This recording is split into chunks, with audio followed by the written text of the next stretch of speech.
যারা নিরামিষ খায় তাদের কি শরীরে প্রোটিনের অভাব হয়? আর ডায়াবেটিস পেশেন্টরা তাহলে নিজের প্রোটিনের ঘাটতিটা কি করে পূরণ করবেন যদি তারা নিরামিষ থাকেন? হ্যাঁ, এটা নিয়ে আজকে আমরা কথা বলবো। আমি doctor Pankaj Singhania, MD DM endocrinology, Arogyam health care, Purulia. Diabetes patient যদি নিরামিষ হয় তার প্রোটিন কিন্তু খেতে হবে। আমিষ পেশেন্টরা যারা খান, নন ভেজিটেরিয়ান যারা, তাদের কিন্তু প্রোটিনের মাত্রা তারা পেয়ে যান।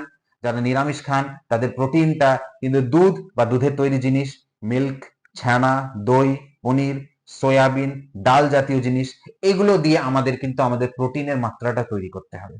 সয়াবিন ছাড়া বাকি সবকিছুর মধ্যে প্রোটিনের মাত্রা খুব কম থাকে, তাই একটু একটু খেলে হবে না, একটু ছানা খেলে হবে না, অনেকটা খেতে হবে। এইটুকু পনির খেতে হবে না, অনেকটা পনির খেতে হবে। এন্ড সয়াবিনের মধ্যে একটা বিরাট মাত্রা প্রোটিন থাকে।